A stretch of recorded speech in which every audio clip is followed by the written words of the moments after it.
Hello and welcome to Your Story Stinks, the podcast where I talk about bad story decisions. In the tradition of every time I talk about something that other people really like, uh, I then go and talk about something that I like that is not good. That's how I kind of like to do it. So, for example, after talking about that time I was reincarnated as a slime or Harry Potter, things that people generally like, I talked about things like Kengan Omega, which is a series I liked, despite the fact that its writing is not necessarily good. And so, having talked about Overlord, which people really like, I'm going to talk about something that I like that I'm now extremely disappointed in, but which kind of demonstrates all of the pitfalls of new writers. That's kind of the best way to put it. So, the thing about Kagurabachi, which is what we're talking about, is that the problems are more than just feeling rushed. I could easily think about the fact that there are parts where it looks like the art is just unfinished. Uh, to me, it kind of represents the problem that I think every creator or writer has when they try to make either like a novel or like a long running series. Uh, Especially when it comes down to the kind of writer that I'm 90% sure the author is. So I'm just going to get into it, and this is going to get a little technical, so stick with me because I am going to explain it and it's going to make sense. Now, when you write, when you sit down and you want to write stories, no matter what kind of story it is, there's really two camps that writers are going to fall into. So, the first camp are what you might call discovery writers. And what that means is that the author is discovering the story as they write. Most new writers fall into that camp, where they just sit down and they have like an idea and they just start writing it.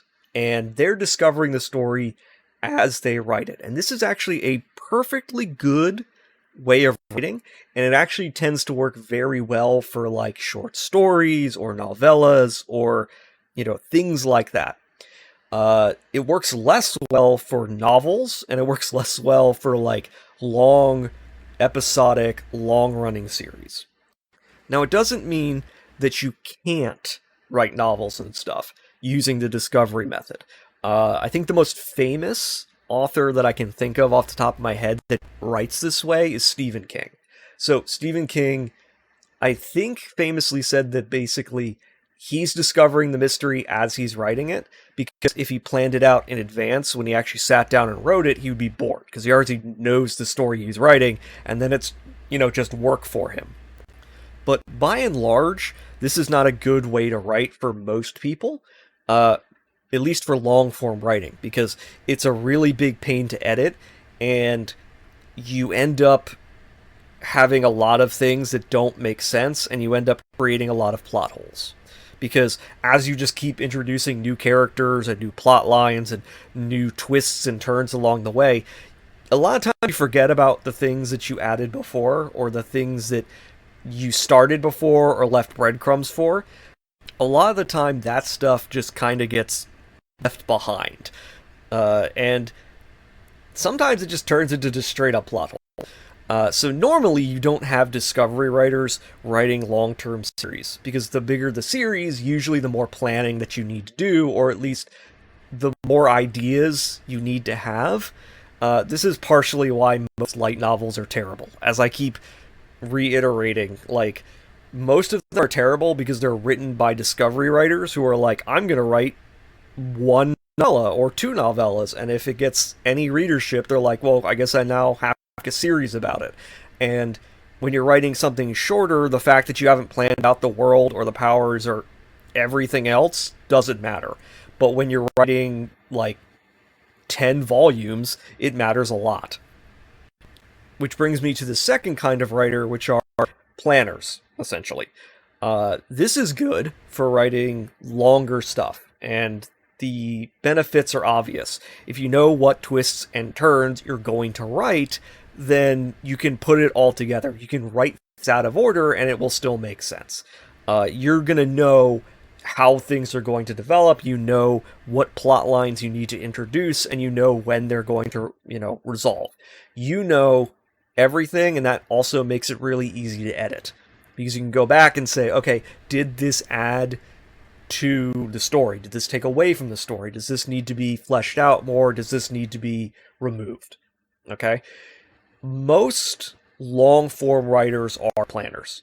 Like, perfect example. Most mystery writers are going to come up with the mystery and the solution in advance, and then they work backwards. Okay? Most adventure stories are plotted along an arc. There's a reason why we have, the story graph, with rise, action, climax, all that stuff. Because you have to plan out the climax so that you can create the rising action. Right? You have to plan all this out, and it makes it really easy to kind of slot everything in where you need it.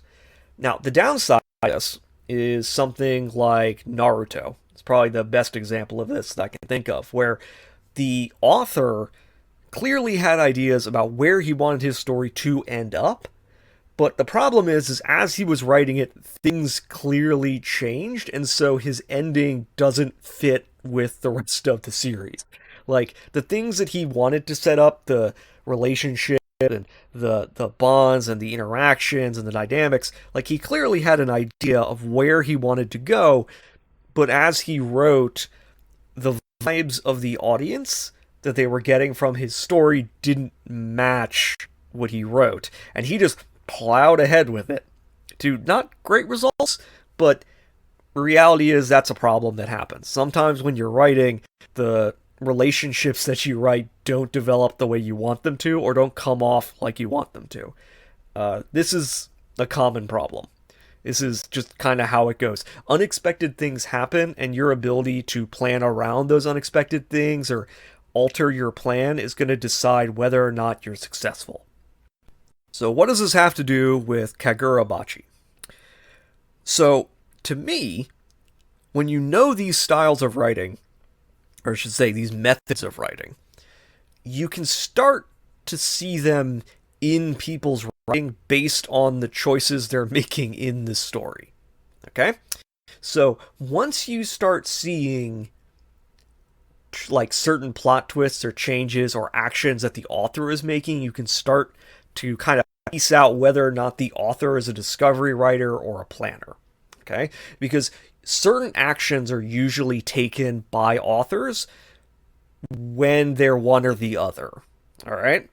So, for example, when I talked about Jujutsu Kaisen, I mentioned that it's clear that the author is bored with his own story. And it felt like the author was just trying to, like, kill his story. Because he kept introducing plot lines and ideas that are very common with discovery writers who are out of ideas. All right, so like when he starts going, okay, now there's a death game.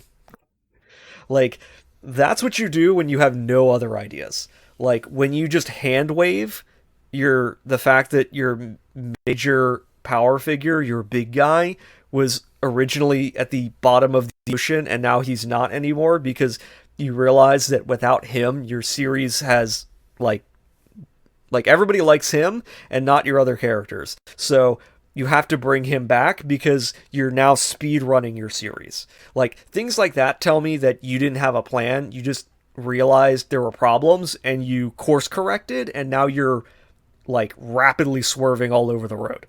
That makes sense?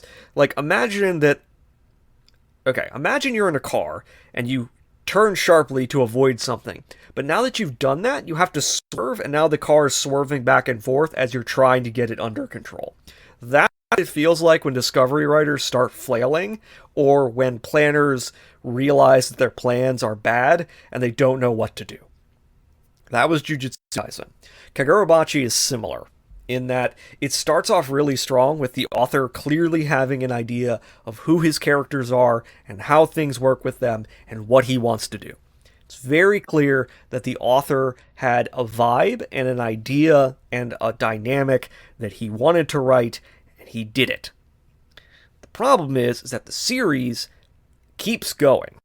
to the point where it's clear that the author is not entirely sure of all of the plot points that he now needs to establish. So, for example, biggest example of this is the author continues to constantly introduce new characters to the point where it's hard to know who is who and why I should care about them.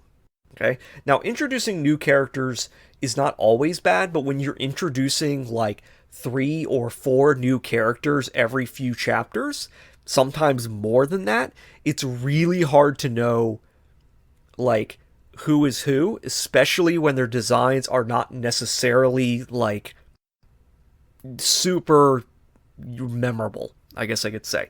It does help that this is a series where everybody wears the same kind of like uniform for the most part, at least on one side, where they're all in suits, and this kind of makes it really hard to remember some of them, especially because they come and go. I'll give you a good example of this. They introduce this guy with like a like rebreather on his face, and they spend like 2 chapters with him and the protagonist, and he just dies, and his death is just kind of there. So why did we need to be introduced to him? Suddenly a woman is introduced with a giant sword, and she's like, oh yeah, I'm related to the guy who invented this style. So now she's a character and he's a character, and now they're all related, and you're like, cool, is she sticking around? And the answer is not really, because the fight immediately transitions to our protagonist, the other guy who is kind of a protagonist, and our main villain. Like, this is like a problem, because this keeps happening. Like, he'll end up in a situation, and their introduction is, okay, I need to introduce these characters. Like, he has the bad guys attack the main base. He's like, okay, now I need to introduce 6 members of the bad guy faction. Why? Why are we introducing all of these characters immediately?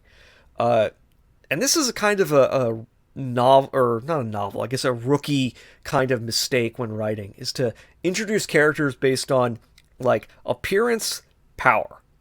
Like, if you're defining characters that way, like, your appearance, your power, and I guess, like, a quirk, like, if that's their whole character, it kind of feels like you're just throwing ideas out, and it's really hard to know, like, who is important and who isn't. So, here's another example of this. Like, they introduce a character where he's like, oh, my brother was a sword guy and he got killed because he got late, but I am, like, super against this other character, and I want to prove that I'm great, and then, because he exists, we now need to introduce the guy who killed his brother, and they both fight for, like, 3 chapters, and then it's like, oh, they're not actually important, like, neither of those characters, because we need to focus on the main bad guy and our protagonist. Like, it's almost like he's introducing new characters because he doesn't know what else to do, and it feels like the series is flailing. And again, this is the Discovery Writer problem. Like, the Discovery Writer is going to be writing, and he's like, wow, I'm focusing too much on my protagonist, and I haven't fleshed out, like, the base, or the people who work there, or the other people who are fighting, and it's starting to feel like my protagonist is the only one who's doing anything, and that doesn't work. So I need to introduce all of these characters. Another example of this is, like, they introduce to us, like, the guys who run this organization, and they're like, oh, now there's a traitor. And they're like, cool, but the betrayal doesn't really mean anything because we don't have any attachment to any of these characters. Like, the fact that this dude's been working for 20 years and has been working to betray them for 20 years doesn't mean anything to us, the readers, because he's somebody we just met. So the fact that he's doing this wistful thing like, yes, I planned this from the start, and you're like, yeah, I bet this is really dramatic and really shocking to the other character, but the reality is, we just met both of them for the most part. We don't have an attachment to them. So the fact that there has been a betrayal doesn't work. Like, it doesn't have that same weight that we need it to have, or that the author wants it to have, because, again, we, the audience, aren't attached to these characters. But the other peril of being a Discovery Writer is that you can start to focus too much on the wrong characters and the wrong dynamics.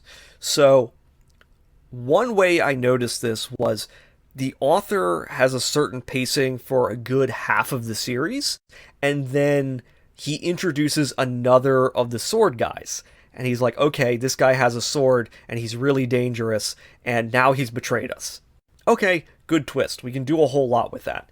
But then it's like, oh, his reason for betraying us is that his daughter wouldn't be safe, and so he had her mind wiped, and now it's all about protecting her and him wanting to do these things. And the problem with this is that it's so drawn out and takes so long to establish like her and him and his reasons, and it's so played out and it's taking so much time. You're just like, get on with it. Like, we know, like, we, the readers, know where the story is going. We know that, oh, she's lost her memory, but she's going to regain her memory, and then they're going to have this conversation, and he's going to be like, I did it all for you, and she's going to be like, I didn't ask you to do that, and, you know, you're going to have that. Like, we know that, because that's how you write a story, okay?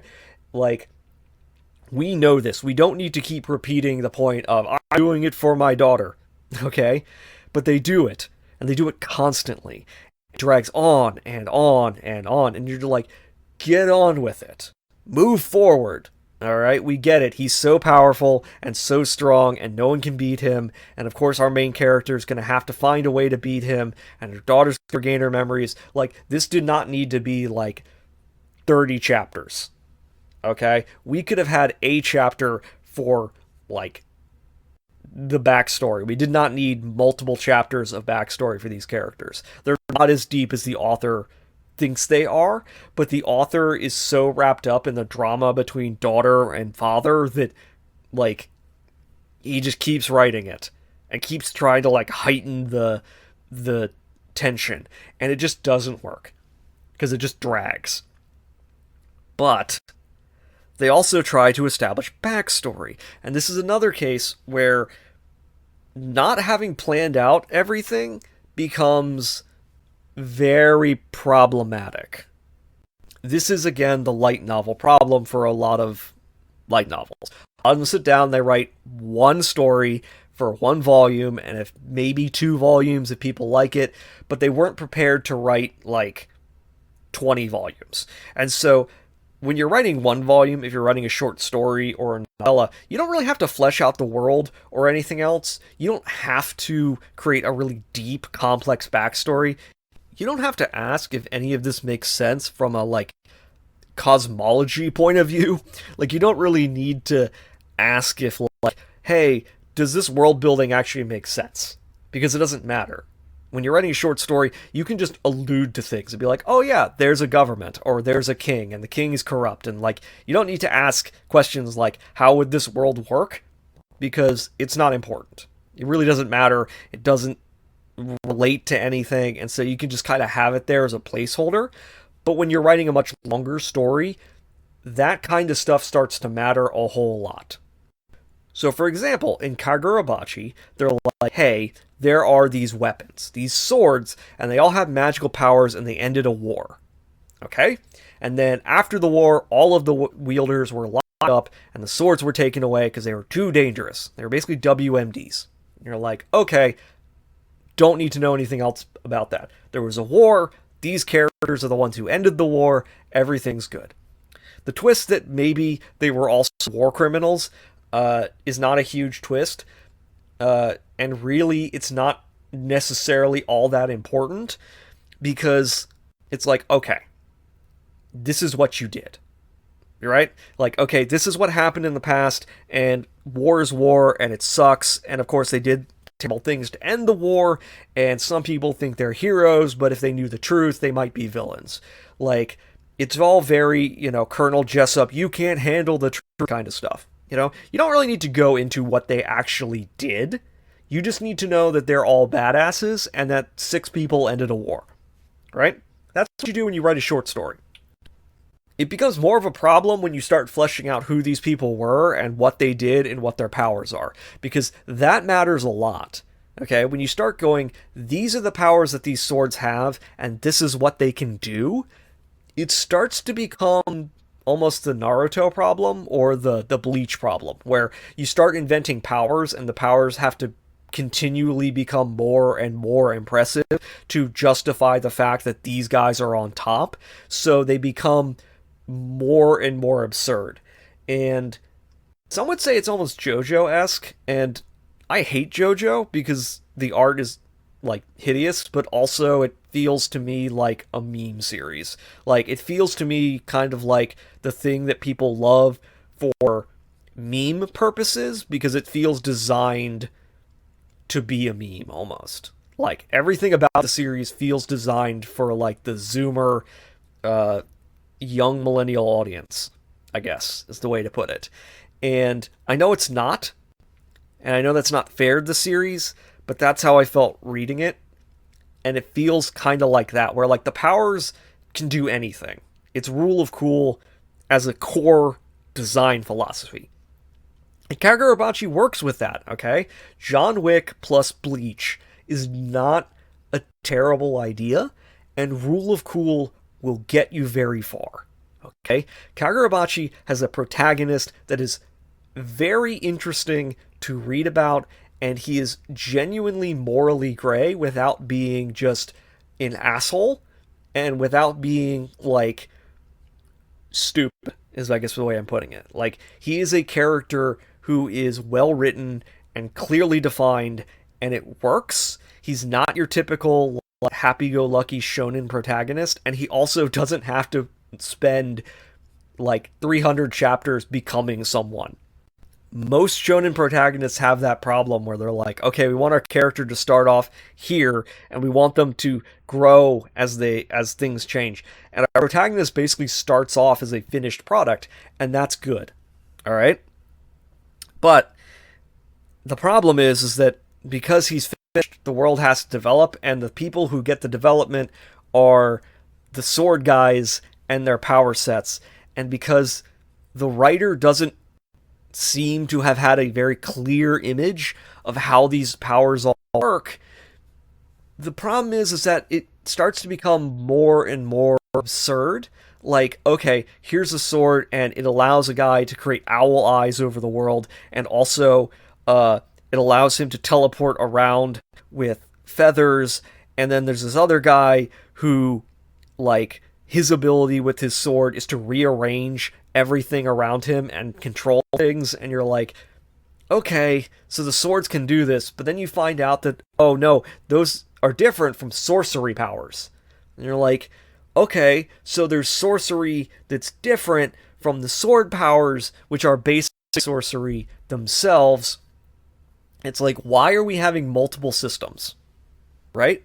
Why is there two different systems of like ways of doing things? Why do we need sorcery and sword powers? Pick one, basically. Right?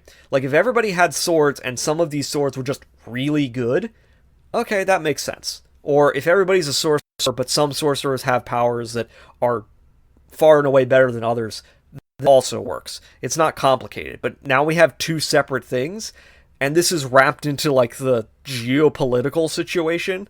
Like, there's a scene where somebody goes, like, we have only some control because there are like traditional sorcery families all over Japan, and those families don't really listen to the main governing structure because they never have. And so we barely have any way of controlling them.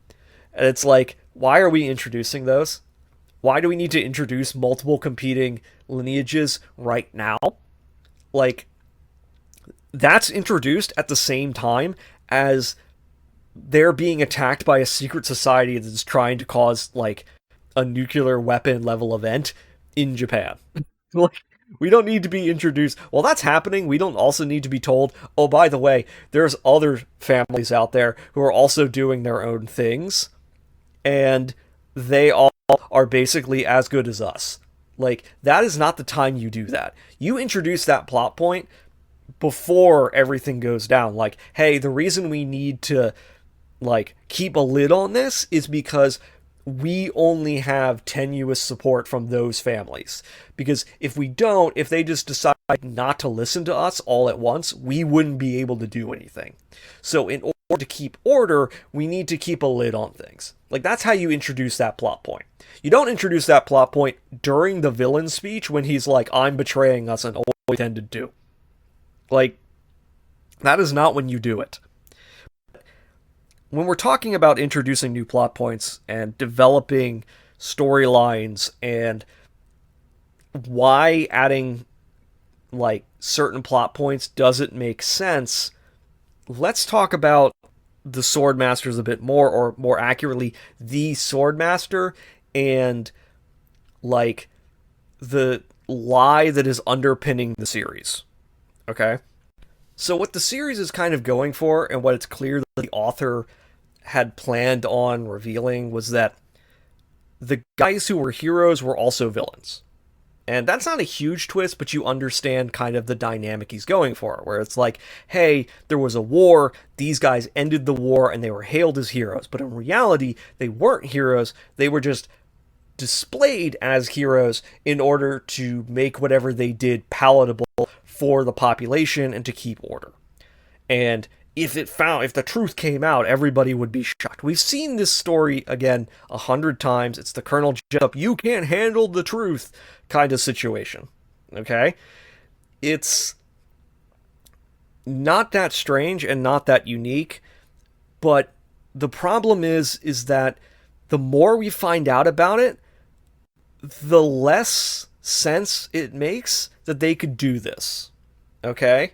Like, okay. Let's put this into perspective. Let's ask a simple question. How big of a war crime do you think somebody could commit and yet still cover it up? Like, how big of an event could somebody do and yet still cover it up? And, for example, at the time that I'm writing this, there are questions about killing 2 people in a boat who were blown up in the Caribbean in the United States. Politically, that's what's being talked about right now. You could argue, though, that, okay, during wartime, a whole lot of things happen. How big of a event could we conceivably cover up from people knowing what happened? And again, this is supposedly taking place in, like, the real world, because it happens in Japan.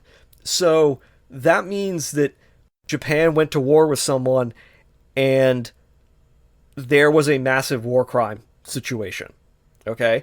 And then we find out that the war crime situation was that they destroyed a country and they killed 200,000 people. Okay? 200,000 civilians. Now, I want to give you some context for how big of an event killing 200,000 people is. Okay? At Hiroshima, when the United States dropped an atomic bomb on a city, that killed between 90,000 and 166,000 people. Okay? At Nagasaki, that killed between 60 and 80,000 people. Alright? So, combined, those 2 bombings killed between 150,000 and 246,000 people. Okay? So, for these guys, or more particularly the Swordmaster, to have killed 200,000 people, that's akin to if he had dropped an atomic bomb on this country, in terms of casualties. And, quite frankly, I don't think you could cover that up.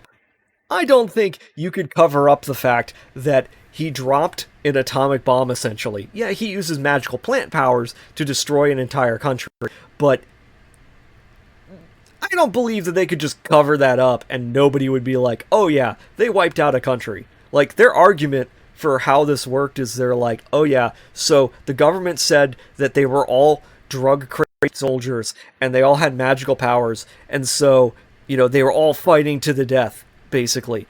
And that just doesn't make sense. Like, completely, totally does not, like, make any sense at all. Furthermore, when, like, the sword guy, like, the crow guys, like, the blind swordsman's whole thing, like, yeah, my daughter was bullied because somebody spread a rumor that actually they were villains. And I'm like, the guys who won the war for you. Like, you could have a reasonable debate about whether or not the United States needed to drop atomic bombs on a country, uh, but it doesn't make any sense that these guys who legitimately ended the war would suddenly be turned on by other people because, like, people spread a rumor maybe they weren't good people. Like, this makes no sense at all. Like, all it needs, all that needs for people to be like, oh, they're not heroes who protected Japan and saved the world, were the fact that maybe they committed some war crimes.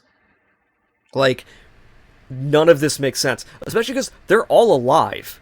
Like, they're still alive. This is like if in, like, 1950, they were like, I don't know if Patton is a war hero. You know? Like, Patton was dead in 1950. I know that, but it's not the point. My point is that, like, okay, oh, maybe Eisenhower's a better example. Maybe asking, like, when he's president, like, oh, he's, you know, maybe he's not a war hero. Like, it doesn't make any sense at all. Like, that these guys, none of this makes any sense. None of this, like, on one hand, the idea of a cover-up of this event makes no sense. Okay? Like, imagine if the United States nuked Japan and then somehow convinced everybody that they didn't. That's the kind of, like, event that this series is asking us to buy. Like, it is asking us to be like, oh yes, the Japanese government, who has already been established, can barely control sorcerers, covered up the fact that they nuked a country, essentially, and killed a whole lot of civilians, and brought peace to everybody, but they covered up the fact that they did it. What? None of this makes sense. And it makes even less sense when you consider the fact that the series starts out with such a simple premise, which is John Wick meets Bleach. That's what we're going with. Alright? We have a guy whose father was killed, who built the swords, and his drive, his goal, is to destroy the weapons that did it. Because he doesn't want them used by anyone else. And his father realized that he couldn't destroy the weapons himself, so he built a sword that would do it. That's the whole concept.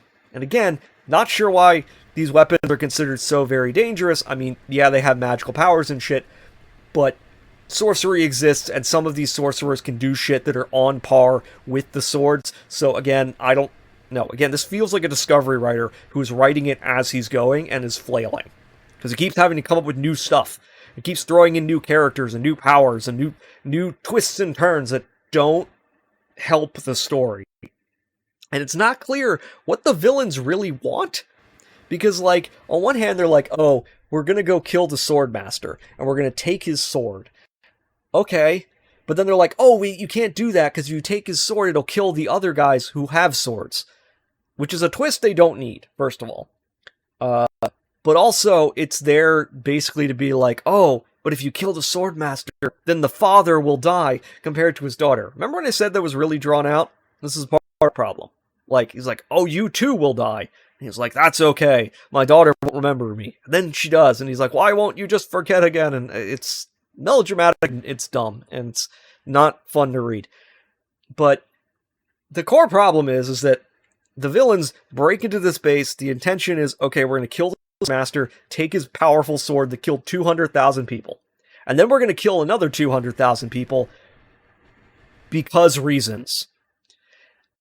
And then they show up and they're like, we expected you to be insane. And he's like, no, I'm not insane. I know what I did, and I would do it again because I felt it was necessary.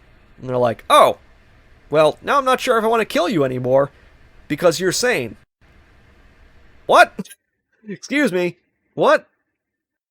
First of all, way to completely, like, cut off your villains at the knees. First of all. Because it shouldn't matter if he's insane or not. Okay? The villains, like, the whole concept of writing this plotline of the villains want to create another event to restructure society because they understand that the lie that they killed that country to, like, create a new order is only working because they did that thing. Okay? So their rationality is if we cause another mass casualty event, that people will then restructure society in relation to that event. Okay? It's essentially the 9/11 theory of politics, where it's like societies are irrevocably altered by major events that shock the psyche, right? So the villain's theory should be if we cause 9/11 basically, then society will alter itself. And if we display ourselves as being either the villains or the heroes, then society will change in ways that we want. Okay? That would make sense, but it doesn't seem to be what they're going for. Because in order for that to work, they need to first establish that the reason why whatever they're doing makes sense is like that the guy who was having the sword before couldn't be trusted with it, right?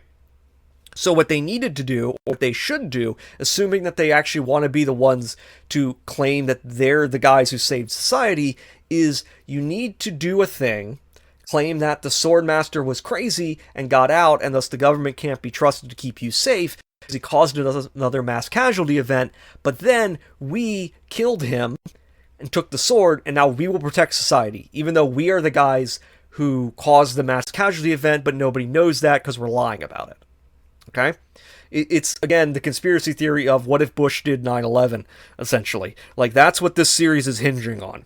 And it doesn't work because as soon as the Swordmaster goes, I'm not crazy, they're like, okay, maybe we should listen to you. And it shouldn't matter if he's crazy or not, because they need him to be crazy for their plan to work. So what should happen is they should just kill him, take his sword, and be like, he was crazy, and nobody can debate that, because that's the story everybody told. Like, everybody told the story that he was crazy, that's why he committed a mass casualty event. Like, that's the justification. Alright? But him not being crazy and just being like, I want to see what you're going to do. Like, if the villain of the story is not the guys who are taking the sword, then that means that they're just being cut off at the knees, because that means that the signals are the Swordmaster is the actual real villain of the series. Okay? And that means that everything we've done before this point doesn't matter. This is the third act villain trope of, it was me all along. Like, that's what this looks like it's going to, and it's bad. Because now our supposed, like, main villain is basically playing second fiddle to the Swordmaster, who is sitting in prison and is not crazy. Like, keep making reveals that seem to be there for the sake of reveals, and it doesn't seem like this is part of a big plan. It seems like a Discovery writer who's like, and then, like, it keeps doing this, where it's like, oh, they were actually insane, and they committed war crimes, but he wasn't insane. But then, no, like, they keep doing these twists and keep adding more stuff, and it doesn't feel like it's part of a cohesive narrative. It feels like it's doing twists for the sake of twists, which means that it's getting further and further and further away from what the series started as from a mission statement like perspective. As I said, it's basically John Wick meets Bleach, and you have a character who is well defined, and he's like, this is my goal, and I'm going to do it. And there's a very easy way to do this, okay? There's a very easy way to write the story in a way that makes sense. And they kind of started with it. So, like, the first guy that he has to fight and the first sword he has to destroy is called Cloud Gouger. What happens is that somebody steals the sword, and they killed the guy who used it. So, that means it can be used by anyone else. Okay. So, then they fight, and of course our protagonist wins. Great. Okay? Easy setup, easy fight, easy thing to do. Now we have a clearly repeatable thing of guy has sword, wants to destroy these other swords, he has to go find the guys who have them. Now, what you do is you have some of them be bad guys and some of them not be bad guys. So, you have conflicts. Like, okay, some of those guys are villains, some of those guys are not villains, but they're not willing to give up their swords because XYZ. Okay? That's how the conflict gets created. Okay? You have a guy who is morally gray, who is dedicated to his mission, and he's like, I'm going to do this thing. I'm going to kill the people who killed my father, and I'm going to do whatever it takes to get there. Okay. Very straightforward story. You don't need anything else. Whatever they did in the war isn't really important. In fact, to this story, the more we learn about the war and all these machinations and lies, it doesn't add to the story. It just bogs the story down with more things that don't make sense. It would be very easy to just be like, hey, there was a war, they did some horrible things, and some of them came out of it different or wrong. And we covered up the fact that they may not have been the best people because we gave the swords to people who were best equipped to use them, and those weren't all great people. We accidentally gave some crazy people weapons that we shouldn't have. Like, that's how you would write this. You would be like, we were in a war, and it was dangerous, and we made a decision that if we ended the war, that would be the best option. Like, we would do whatever it took. It's a very utilitarian perspective. How do we do the most good, even if it takes sacrifices? And their theory was, okay, we're going to give these people who are best equipped to use these weapons the ability to use them so that they can end the war. And then they end the war, but they end the war in a way that's really fucked up. And so they're like, oh, we ended the war, but now we have guys who we can't stop who are wielding weapons of mass destruction. And of course, because some of them are actually good people and some of them aren't, you have a split. And they're like, okay, half of them ended up being evil and the other two, or three, turn around and they fight each other, basically. Like, there's a split, there's a divide, and the good guys won, but only barely, and they only captured the Swordmaster who led the other group. Right? Like, maybe at the end, it's kind of like let's use Lord of the Rings again. Lord of the Rings is a great example. Let's use the Isildur Elrond thing, where they defeat Sauron, and they're standing in the volcano, and Elrond's like, throw it into the fire, and Isildur's like, no, I'm gonna keep it. Like, that's the moment you do. That's what you do. You have these guys who just ended a war with horrible means, and they're like, okay, now we all go back to our peaceful society. We give up our weapons and everyone goes home happy. And half of them are like, no, I don't think so. I think I'm going to use my weapon because I'm entitled to do so. I have sacrificed for this country and I'm not going to let them screw me over. And you have this divide. Like, that is what you do here. That's how you write the story to where it doesn't get super complicated and pointlessly, like, confusing. Because now there's a reason for there to be a cover-up. Now there's a reason for them to hide something that would be reasonable for them to hide. Like, it would be it's not reasonable to assume that they could cover up the fact that 200,000 people were killed. Okay? Like, oh yeah, they're not war criminals. Like, an entire country was wiped off the face of the earth. You can't hide that. Even if Japan could hide that, they would not be able to hide that from the rest of the world. Okay?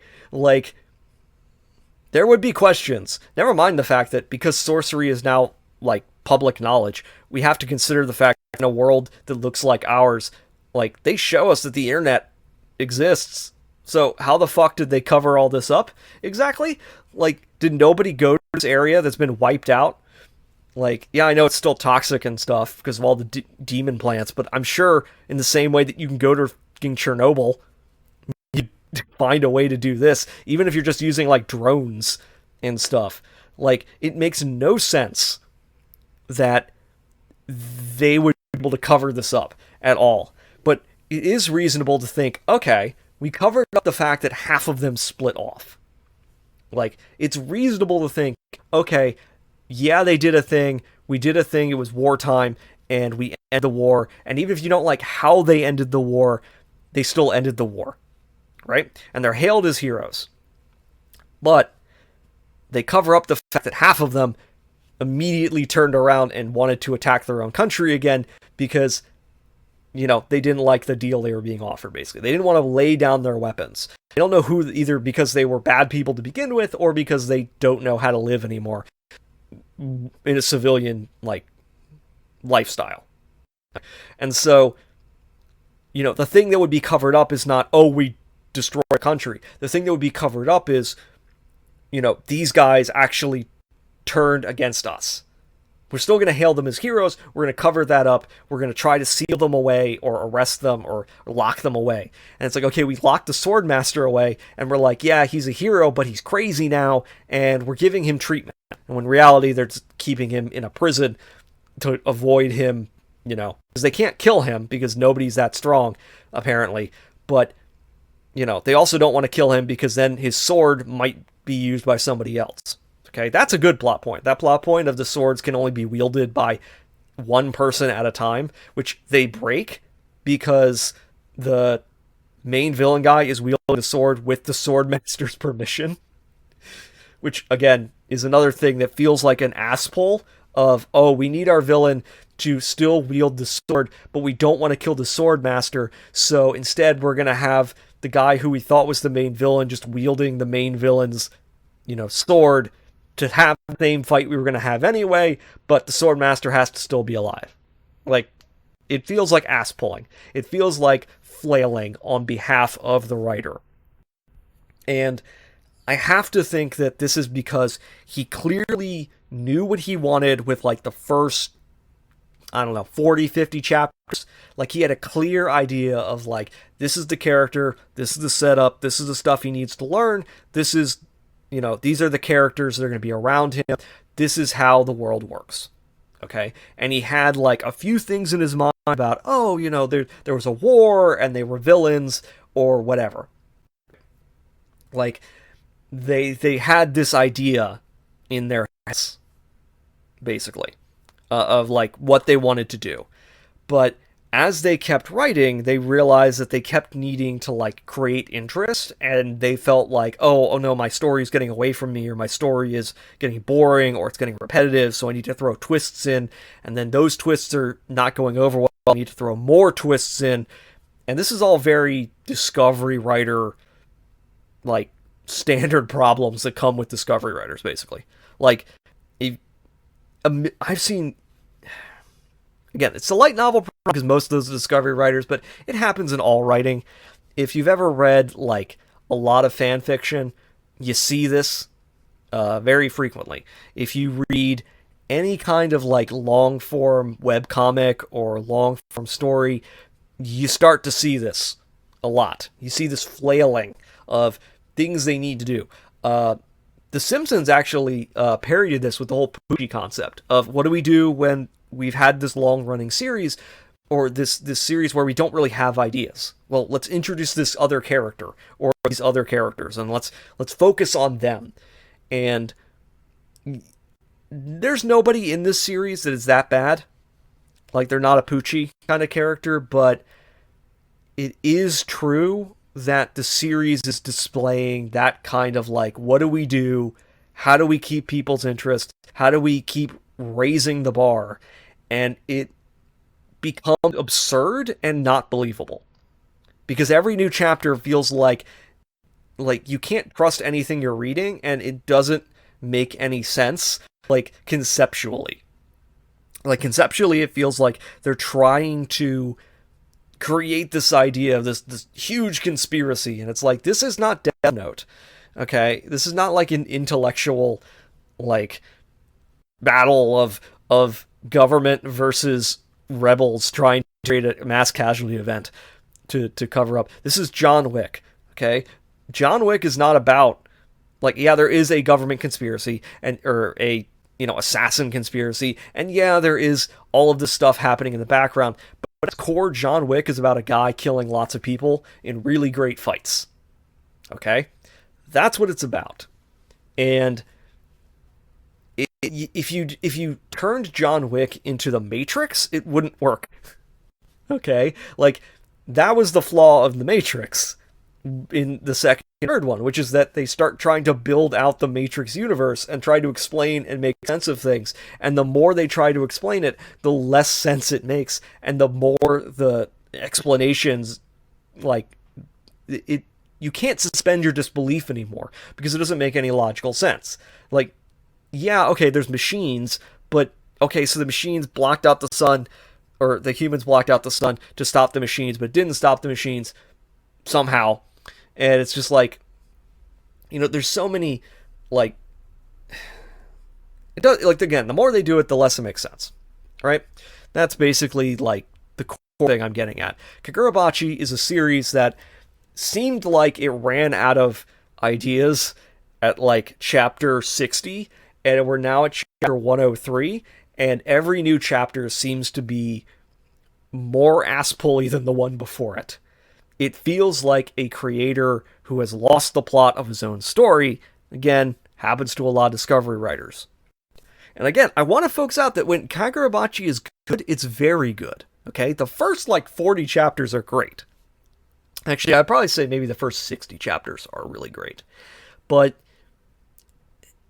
along with, like, the art that feels unfinished and the fact that the fights become more and more hard to follow, and the fact that, like, everything just kind of feels like it's collapsing on itself, like the author is just piling more and more dirt onto onto this pile, or more and more straw onto this camel's back, and it just, you're just like watching it break in real time.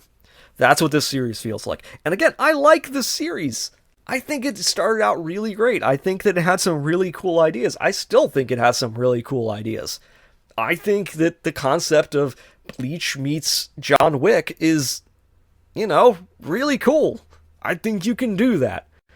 But I think the problem is that the author is flailing. And he's just kind of, I don't know if he's confident that his story was good enough. I don't know if there was, like, flagging interest, and so he feels like he needs to up the tempo and the twists and get everything out there. But I don't know, I felt this way when I read, like, Jujutsu Kaisen's, like, mass casualty, or death game arc, and I felt the same when I was reading Sakamoto Days death game arc, where I'm like, when you introduce that arc, it basically means that you as the author have run out of ideas on how to prolong this, right? Like, you can tell that the author is flailing. And for this, the fact that they're keep revealing twist after twist after twist over and over again, and the fact that we're now fighting the guy who was the main villain, but he's not the main villain, all of a sudden feels like the author is sprinting. Like, this is a series where he's like, well, my series is being canceled, or going to get canceled, so I need to rush to the end. A lot of shonen Jump series have this problem. But I think the first inclination was when they introduced 6 members of the villain team all at once, and we hadn't seen any of them before. Like, I don't know, man. This series to me feels like it's gonna get canceled, or that the author is very uncertain of what he's doing. That's the vibe. And this is a series I think that would probably be benefited from if he could go on hiatus and sit down and actually, like, take a breath and sketch out where he wants his series to go and what he wants to do, because right now, it doesn't feel like he has control over it. It feels like he's writing in a panicked, frantic state, doing stuff to give himself more room or more time, or trying to introduce things, and it's just, yeah, it's not working. It's just It's a series that feels like it's collapsing in on itself, like a star that's imploding and turning into a black hole of plot points. Yeah, so that's Kagurabachi. Something I like that is very much becoming not good at a rapid pace. Yeah, I mean, you can read it. It's not that long. It's only like 103 chapters, which makes it, the fact that it's gone so rapidly downhill kind of astounding, and kind of adds more evidence to, my theories. But yeah, that's Kagurabachi. That is my penance for talking about something y'all like. I was talking about something I like that is probably objectively terrible, when, at least at this point. So, yeah, story stinks. Please be better.